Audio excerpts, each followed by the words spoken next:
biasa jam serasi ya ya Mas Gareng joget walang keke nyatane ya kewas luwes tenan mau ekan joget iki iso kaya dendeng sawah malah lek jenengan ketikan dendeng sawah niku pun lek dulur iki pun paham to Mas paham berikut oh kula iki malane biasanya ditatamu kali jenengan iku nuwun sewu Nuwun sewu teng mriko ngoten lek mlampah ngoten lho. Oh iki mbak iki. Bareng kula ngejak mbak kamu gak nuwun sewu lho Mas Cahyo. Pripun? Dabilane nyangking tremos. Wong kok awakmu nyambut gawe nang jenengan iki. Nang jenengan nek atas. Sing ngomong ning Dion sapa? Ya tak wis awakku ki lho dadi dagelan semono lawase dadi sigen kodak. Ambok yo ditambahi dhuwurmu. Iki kene jenenge wong sing mirip ora sombong jenenge kuwi apa? Hemat pangkal kaya. Jenenge Pak Yoyo. Hemat pangkal kaya opo? Iya to. Oh, ana kowe ya. Aku iki udah tak seragam. Iya. Setengah meter cukup. Nggih, mbet awakku cukup lha iki dhuwur ngene iki nek buntel sok kangelan iki.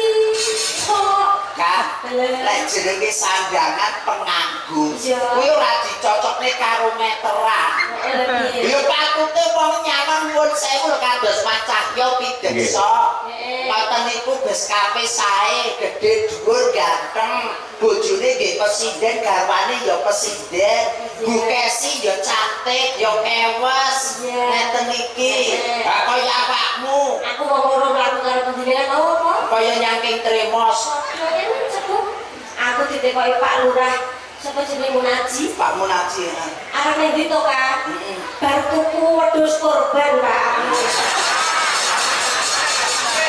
lah kok kono kok iso denden sawah kene kaya tremos sapa sing ora lara ya ora awakmu didawu Mbak Lurah jarene ngono to lah aku dawu Pak Carik ya ngene awakmu rono aku budal ning pasar jenengan nuwun sewu Mas Gareng badhe tidak pundi arep buang batang nek bisa wae dhewe aku karo gandengan terus sijine nanging batang ngono to kamu ngono to bisa wah sak kilo aku batang Mboten mau penonton ingkang mriku wau nggih sami ngrasani. Pripun Mas Cahyo? Minggah sari becok ki mangga dengan Kiai Kak. Nggih, nuwun sewu rapake kula mriku. Alhamdulillah yo manut Mas Cahyo dulu ya Allah. Aku alon-alon mriki nggih. Nggih. Alhamdulillah siji, loro, telu.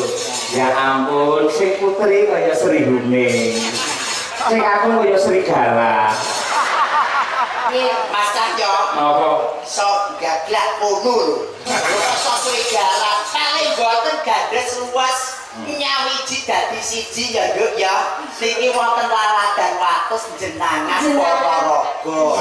Kebak ing kamulyan penontone kathah, dulure kathah sedaya guyub kelawan rukun menika pusarane adil termasuk pucuk pimpinan panjenenganipun beliau Bapak Munaji.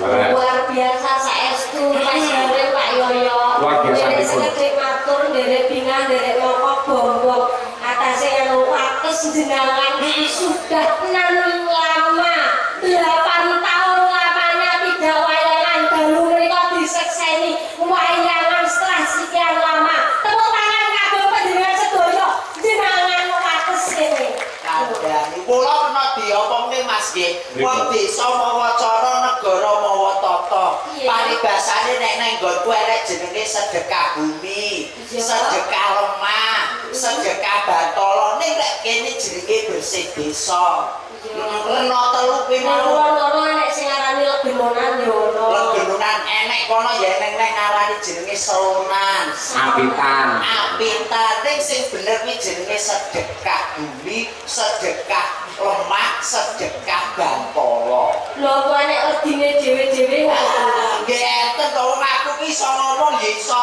jlentrekne artine mau sing sepisan jenenge sedekah bumi sedekah bumi kuwi bumi ki tegese bungaing manah tansah migunani migunani tumrape masyarakat sing manggone sak dhuwuring bumi. Mergo bumi ya ditanduri, diuruni. Terus enek napa meneh? Sedekah lemah. Lemah Kanggone wong sing wis bangun bali wisma. Sing wong wis omah-omah, lemah kalem-kalem muga-muga bisa gawe omah. Lho kandhane aku ki anggere lunas yo niki kok. luar biasa jam bathok bulu isi ndut kowe. Isi madu. Madune diglok ning isor. Aja ndut. Apa? Iki isine pasir teras. Boleh Pak Agus. Lho Pak Agus sing munggane dadi utek iki isine iki gor pasir teras kaya. Sedekah lemah enek sing keri dhewe sedekah bantala. Sedekah bantala artine Tegese yen wis kalungsur ban aja kulino tumindak barang sing ngolo.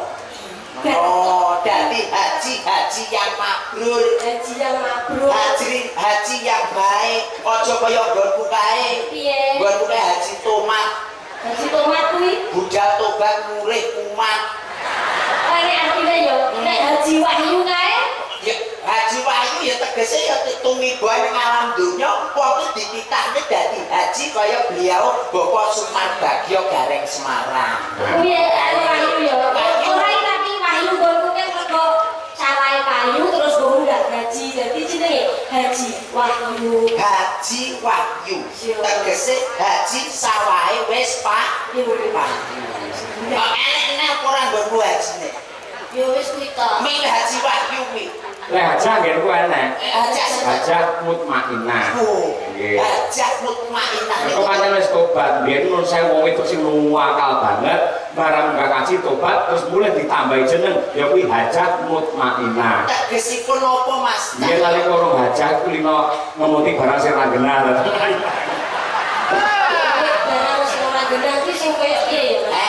Ya barakane permen. Marai ning untung gak apik ya. Alah nyamutu marai yoga, marai ompong, marai grepes iki ya kuwi. Mula kok ya kados sedulur jenengan tenggene wates niki nuwun sewu Mas Tahyo. Kebaik kamulyan dulur-dulur kula niku nunggal rasa, nunggal tresna bengi ngenekne wayangan gelar kelir kanthi dalang kicah Kyopun Tabi. Alhamdulillah ngendikane Mas Dalang wau wis ora sareka warna permuwung 100.000. Luar biasa lho, rekor lho niku. Nggih, sak muwung 100.000. Nggonku tarik 5.000 gemreneng ya lho Mas. Ha iya. Lho nggih kula iki ditarik 5.000 gemreneng lho. Nggonku meneh Apa? malah gumun. Ora tau enek wayangan. Wayangan pisan ora ada sing dodol. Ya terus. Ya sepi ngono sing delok sing loro karo sing Pak Lurah iku. Ya kuwi kudu ditekane kaya beliau Pak Munaji kene. Ya luar biasa Mas Arunane bakul-bakul dalam tebak kabeh. Lha kuwi sing jenenge rezeki ora dienggo awake dhewe. Ora doaku atus kene nyatane awake dhewe kan Pak Yawi kok sak keluarga kene di ramune ono kene to. Ketumrapan rezekine keluarga agung jenengan kene. Ora mung awake dhewe tok sing ketumrapan, para bakul-bakul sing ono-ono kae yo ketumrapan rezekine keluarga agung kene. Muga-muga keluarga agung kene tansah pinaringan rezeki ingkang kathah. Amin. Rezeki ingkang berkah. Amin. Pinaringan sehat. Amin. Kang panjang yuswa. Amin. Sing urung entuk jodoh kaya sing ngomong ya to. Muga-muga nang entuk jodoh. Amin. Sing wis duwe bojo, muga-muga tambah ya Mas. Tambah berkahe, kakamrenan putra lan putri ingkang saleh lan salehah. Amin. Ah, ibu langsung nek apruk kabeh wis. Tambah berkahe ngono. Pamane sing duwe utang, Utang. muga-muga sing diutangi ya ndang lali ya. Nek terus semangat kabeh. Kok iso utange ndang lali malah dikropyok wong pirang-pirang. Dan ikhlas ngono. Tapi jenenge utang iku dulang ngarutan Pak yo. Iya, Wak. Saling mengingatkan. Betul. Bahu membahu kaya Betul. keluarga ageng kene. Keluarga ageng jenengan wates pripun kabare?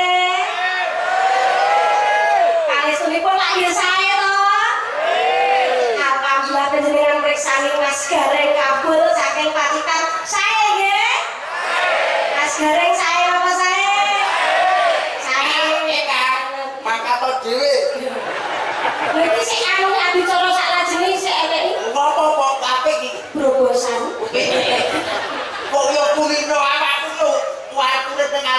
kok yo nyedake kancane koyo. Paling ora awake dhewe najan jenengku kabul nuwun sewu lho. Iya. Najan jenengku kabul kula ki asli Pacitan. Leres Kecamatane Tegalombo niku desane Taunan Baru. Lho, mau sewu Pak ya? Iki sing teng YouTube. Lho, Sing kulino aku ndelok. Asmane Mas Garangan Pacitan. Lho iki apa? Garangan Pacitan. Garangan Gerawut nggonmu. Kok iso kaya Jare Pak Yono kene gendeng Surakarta, Surakarta. Nek Sragen, Sragenan. Sragenan. Nek Ayogja, Ayogjan. Nek Gareng, Gareng. Wah. Ya, Cek mau Mas Gareng mau alamatnya desane pundi? lek kula nggih tetep Pacitan, Kecamatan Tegalombo, Desa Taunan Baru. Mbok menawi Mas Cahyo Putadi janepipun Pulau Karanganyar, Terus? Kecamatan Jaten, Nggih. Desa Jaten, Sawan kampungipun. sami kali Mbak Kesi. Sami. Alhamdulillah. Baik kan yo ditepangke. Luar biasa Pak dalam undang jurusan isi Surakarta. Betul. Kok Karanganyar Jaten. Jan monceng sen kaya. Ruwono dhisik Pacitan, Tegalombo, Taunan Baru. Mas Cahyo Karanganyar Jaten. Dalam undang jurusan isi Surakarta tambah le misuwur monceng asmane. Mas Gareng saking Pacitan. Hebat nggih. Mas Mbak Cahyo Eka saka Kabupaten Sragen. Sragen. Sragen. Yang kenal. Nggih. Terus kecamatan? Saking Sragen Sukodono. Kecamatan Sukodono. Nggih. Desa Desanipun Bayarjo. Dusunipun? Mas nika Pacitan dengan Jaten. Ya. Karanganyar. Kalau saking Sragen Sukodono Bayarjo. Pun teh niku. dusune. Nek sami jalan. Dusune. Kecamatan endi, Go? Kecamatan endi, Go? Saking Sukodono Desane Bayarjo. dusune. Jumbleng. Kak. Pak Mas Cahyo lho, Jaten Karanganyar. Aku Tegalombo Pacitan. Awakmu Karanganyar Sukodono, dusune ngendi? Sragen Sukodono Bayarjo. Iku jumbleng. Apa nak? Dukuwe ku mau aku ora krungu lho. Dukuwe apa bisi ana lho. Mas Cahyo kula kok mak tratap ngono to. Lah iya. Duko kok kaya nek mburi kono sing ora nek kursine mau. Ya kan jenenge kuwi nek kene-kene durung mucine nek kene yo padha berarti. Iya padha to. Wah aku nek kono mau ya ndelara ora nek ciduke kok. Pas mau delok obat karo Pak Munadi. Iya aku jaluk obat karo Pak Iya Purnadi. obat apa? Tak obat tabletne. Malah Iya. niki kata sangat pamundhut Mbak Eka Mas Gareng. Siap. Mugi wau wonten sing ngesake Mbak Eka supaya ngendang. Itu wis jelas. Oh, diaturake. Terus menika saking kawula Haryadi nggih. Nyuwun gending gelo. Gelo. Salam kagem limpungan RT 2 RW 2 Kerajaan Wates berkah barokah. Amin. Nggih. Pak Dalang nyuwun gending campur sari nggih. Saking kula RT 1 RW 1 Pakel pundi niki Pak? Talun. Pakai talun. Talun Wates Kerajaan Kidul Dewi matur nuwun. Nggih. Terus kagem Mbak Wino, wedok induk. Mbak Wino yang manis dan imut saya minta gending tambal ban. Nggih. Saking kula Pak Suwari Semanding Jenangan. Ponorogo. Sugeng dalu Mas saya kula nyuwun gending gubuk asmara dibawani Joko Mlarat. Saking kula Misni apa Glebot Kerajaan Kemiri Jenangan. Ayo Kemiri iki wayangan. Nggih salam kagem Pak Lurah Nur. Nggih. Matur suwun. Assalamualaikum warahmatullahi wabarakatuh. Waalaikumsalam. Selamat malam Pak Dalang, kula Mbah Untung sing Mbau Reksa. Gogo Kalang Timur. Kula nyuwun lagune Sesideman. Nggih. Matur nuwun Pak Dalang. Nggih sami-sami. Request lagu Jagjeruk dari penggemar wayang kulit di Wates Kidul.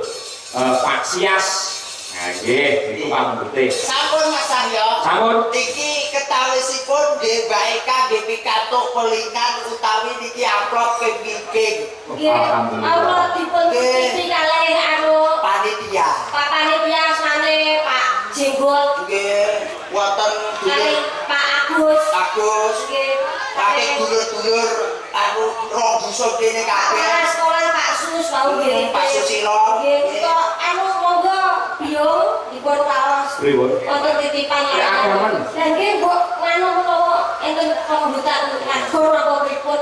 Lah nggih. Iki terang iki. Estu niku. Estu Pak Cahyo Dipun waos tunggal-tunggal mboten menapa. Pas iki. Saya lek ora awakmu nembang saya aku tak karo maca lho sepene ki ana. Mboten apa-apa Pak niku tanahipun dulur niki niku supados jenengan waos setunggal bapak setunggal. Saking jowo niku pun anu. Jobone tok mawon satu. Nggih. Bojo loro atas nama warga masyarakat. Ya, satu. Bojo loro melih. Ya, dua. Bojo loro meneh. Oh. Iki piye lagi maksudnya? Bojo loro. Nggih, papat. Bojo loro saking warga masyarakat wates. Bojo loro meneh. Lima. Oh, begitu. Lah kuwi nyuwun lagu podang kuning lah beda ngene lho. Nggih, apa? Bojo loro. Bojo loro kabeh bojo loro dan lain sebagainya. Wis. Nggih, tepuk tangan untuk lagu bojo loro. Eka. Iki ra loro malian. Gandeng iki layane 10 berarti malah bojone 20 malian. Aku ya itu titipan diatur ke sisan. Kula waos pindah nggih Mas nggih. Monggo. Nggih, ya Allah, aku iki wis kuwabe dulur kene iki dulur pelajar iki ya ngantek sampe nembiyane iki. Nek niki rada dangu niki damel anu kok napa kudu rasa. Pripun? Assalamualaikum warahmatullahi wabarakatuh. Waalaikumsalam warahmatullahi wabarakatuh. Kula dulur-dulur wates jenangan sepindah nyuwun gendhing ingkang jumbo kalih kawontenan, ingkang jumbo kalih kahanan, ingkang jumbo kalih dalu menika lakonipun.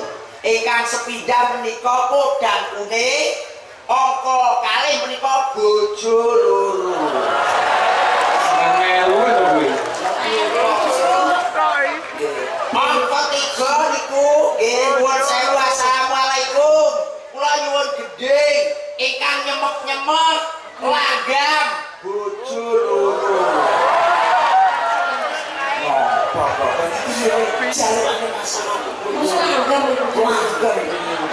Assalamualaikum warahmatullahi wabarakatuh. Kula nyuwun gendhing sing nyemek-nyemek mak-matan pelok barang. Bojo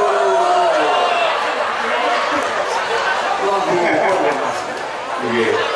Tasih, wonten jauh. tasih nomor kelas. Nggih, tesih. Lah niki enten Beda iki Mas, beda. beda. Niku assalamualaikum. Kula nyuwun gendhing pelok 6 kalih pelok barang kalih slendro mayura. Betul, iki beda, betul. Niki lagonipun pamer bojo.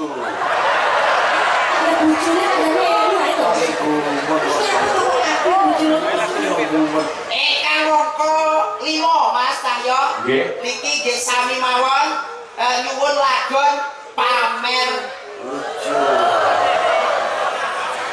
Sing terakhir Mas Cahyo. Nggih. Nyuwun lagon melih pamer bojo. Mas aku kok ya kabeh sampe telepon niki kula setone teng jenengan. Nggih, dipun pinangkani setunggal setunggal. Nggih. Awalnya aku nggih mekaten yo kula namung ngaturke dhumateng panjenengan. Nggih, nggih.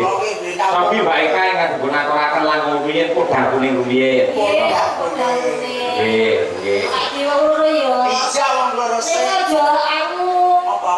aja body shaming ning aku. Ya ora ya aku tak cocokne karo kahanan to Kak. Yo ora to, yo kudune dialog apa piye. Ya yo aku tak cocokne karo kahanan iki.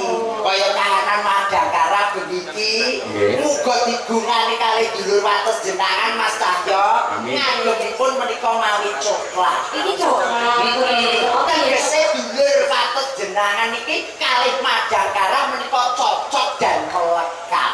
Nek Pak Yoyo ngageme biru. Biru niku dulur-dulur wates jenengan muga-muga bisa rukun.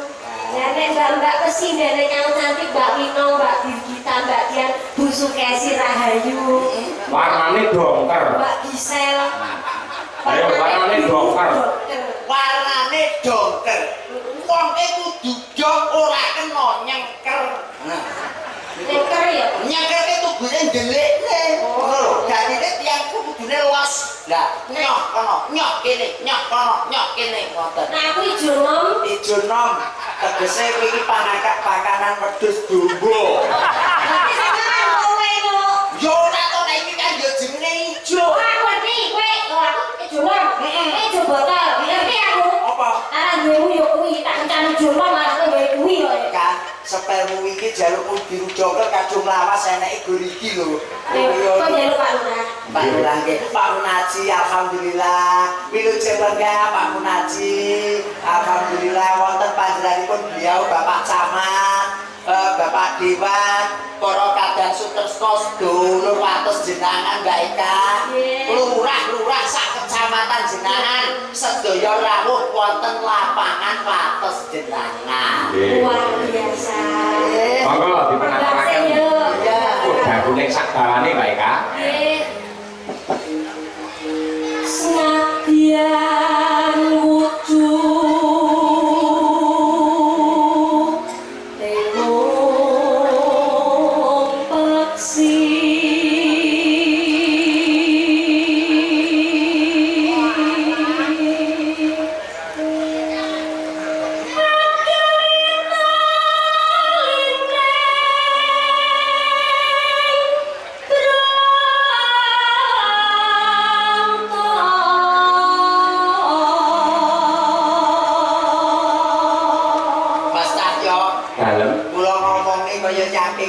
kula dosa.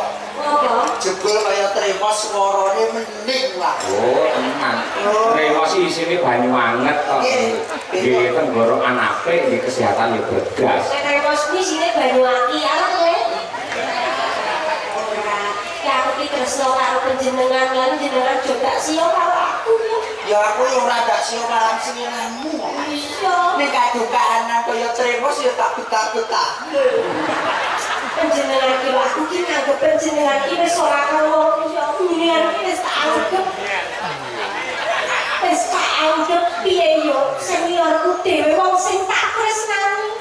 Ewadene to aku ki ora duwe kangmas. Panjenengan ki wis iso dadi suneng kangmasku. Panjenengan ki wis dadi kangmasku dhewe. Alhamdulillah. Ewadene kok aku ki ora duwe pakde. Panjenengan yo iso dadi pakdeku. Alhamdulillah. Alhamdulillah. Ewadene to bapakku lagi tindak panjenengan yo iso dadi bapakku. Alhamdulillah. Ning ewadene aku ora duwe ingon-ingon. Panjenengan iso dadi anu wikur. Eka, ora apa-apa aku dadi ngon-ngonmu. Ora apa-apa aku dadi ngon-ngonmu ora apa-apa. Iku kaya turu gak tak gugah wae. Kok kulino aku nek turu ngrupuk ning dhuwur kok ya. Kulino. Pancane kadu dibobok penak-penak ora joke nang ngon-ngon. Iso menghibur hatiku sing lagi susah. Ya iso.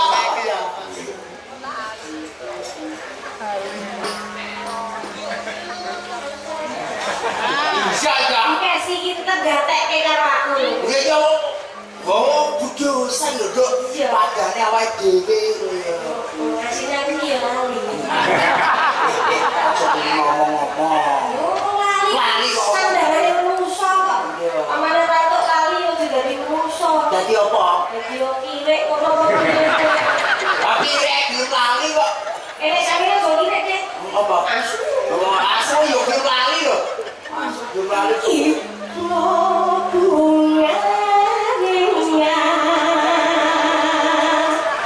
Oh, suwi urung. Lah nggih. Urung. Bobina yen upamane alus manis. Eka, aku kadung goblok kendhen engko lek ngendhok piye? Aja aja Bapak. Apa? Karburatormu kleset.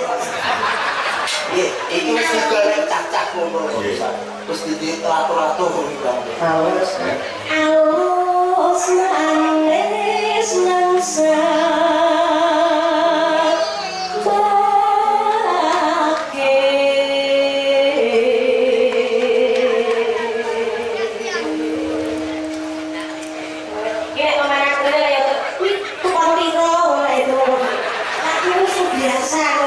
Iki mau aku dadekne kethek saiki adekne korban waktu kon pira sumber dos lanang lho iki.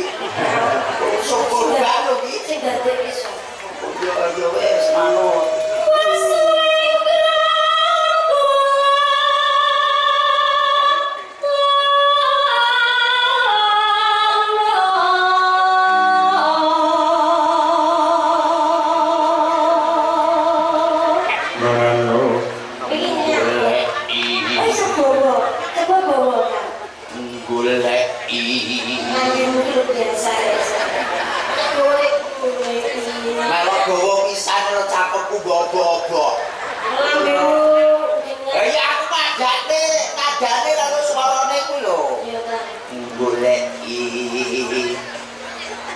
Si podang jenmah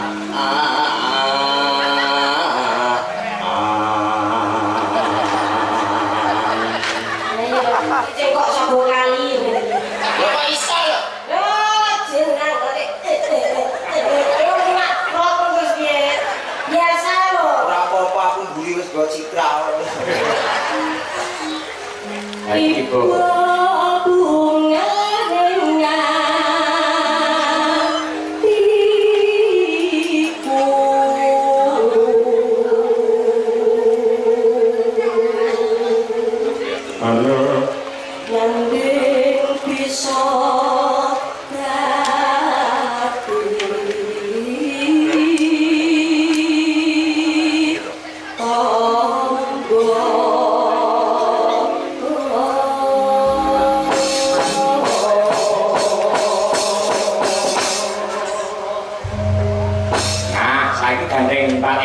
kondangi uget-uget. Aku ngerti disebut uget-uget pancen joget iki pancen ya unik kaya uget-uget. Kaya apa pamerno uget-uget mau nang kene, kowe bar nembang langsung ae mulih nang jumbleng. Dadi uget-uget ki anu ya. Asale saka jumbleng ngono. Iya. Aku dadi sinden elek. Ora, Eka, Tapi apa? kowe jojo tak sentor. Tapi aku bangga menjadi telek. Kenapa iso? Nun sewu. Napa? Bopo Kapolsek. Iya. Bopo dan kami Bopo Lurah Kecamatan Jenangan kene. Iki tak kira kok pejabat pundi wae. Ora wani ya telek. Lah kok iso? Tenan kuwi telek kuwi senjata sing paling ampuh. Lah kok iso? Sapa awakmu mesti kalah karo telek. Upamakno. Wani tidak telek, sido pincang sikil loro. Elek. Kok iso? Lah iya nek telek anu. Anu, yo ora. Upamane iki telek, tidak, nek. Oh iya. Ning aku duwe. Apa? Telek apa sing ora mambu? Oh. Yo kabeh telek umume mambu. Aku ki Mambu Garing, garing. salah. telek pitik. Alah salah. Yo kabeh mambu. Ora. Apa? Telek dipoto. Reng. Kowe ngerti telek sapi jenenge apa? Wah, kretong to, Mas. Telek pitik, Alah yo telek yo lencong. telek wedhus. Alah intil, Mas. Gampang nggonku nyuwun konku 6 tak di korban blas. Layak kowe judung mangi lah pikiranmu telek ta kowe. Awakmu nek cara garang ngono, Mas. Sego goreng karo maksudnya kuwi iwak pitik digoreng karo iwak pitik entah. Seneng. Oh, kita sego goreng lho, Mak. Iwak pitik entah ku lho. Seneng. Yo mo. Awak telek. Digoreng. Garep. Goblok iki. Wah. Ora telek digoreng seneng. Pokoke kowe canggung iki sak rombongan. Iki iso. Ana dene iki lho. Jajal ki mau ya. Iwak pitik entah kan. Yo mo. Goblok. Awak telek. Haram. Telek. Ya Telek lah digoreng. Yo gelem. Lah. Ora percaya. Ayo. Reng, Dalam masalah. sampean ayam goreng doyan. Lah nggih, niku remenan kula tak ayam. Lek ayam ta, Empun. gumba lek digoreng. Walah seneng. panganane telek karo gumbal. Nek golek kok gumbal barang ya dikok. Oke, kok kok. kok pasukan lho, Bre. Ora apa-apa aku mangan tunggal karo telek ora apa-apa. Ora pangananku yo kurkungi kok ya. Ayo, kowe dagelan loro pelawak loro bintang loro iki asine sak paket. Siji telek, siji jumbleng, dadi sak gonde. Ya iki wae kok apa ketak kebokne gondu kok. Telek kuwi sangat berguna, Mas. Kok iso? Keluarga ageng kene tetanamane mesti dirabuk nganggo apa? Organik. Nganggo rabuk telek. Heeh, utawa kotoran hewan. Nah, aku telek iki mau yo berguna meneh. Apa? Gas sing dienggo para ibu-ibu masak ku mau saka apa? Saka Kotoran hewan saka telek sapi. Bisa. Diolah menjadi gas LPG. Betul. Nah, kuwi telek. Monggo aku bangga hidup telek. Hidup gombal. Satu kok ya. Wong hidup Pak Agus udah telek karo gombal. Ya, nggih. Monggo diaturaken kuda kuninge, Mbak Eka. Enek telek ngene Pak Yoyo ya. Tapi lah yo rombongane to. Penting aku gawa gombal kok tak kunjungi kan wis bar. Nggih. Monggo diaturaken kuda kuning dados. Yuk. Esok awake ngomong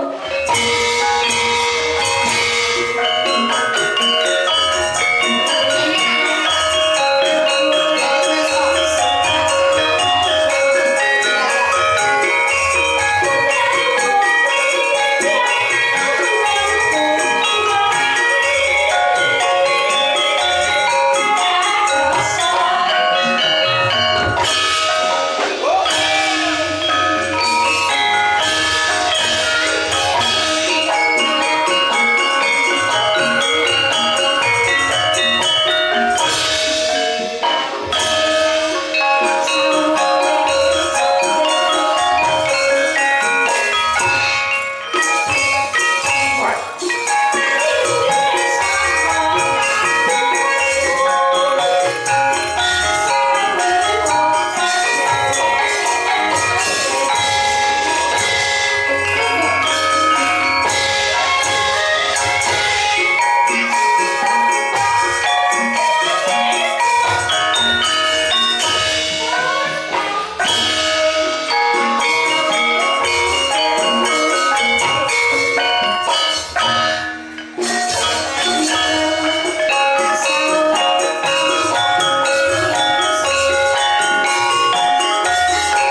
persiapan ngendang iki lagune gulo. Oh, Oh, nggih. Apa? Dan Boten. Gila. aku tuh tidak bersih loro. Aku yo yo. Nggih. Nek gelo Mas. Nggih. Niki enten sing ngersake tambahan dhisik. Ayo. Alhamdulillah. Coba nduk nol karo ayo bir berdua bir. Ayo.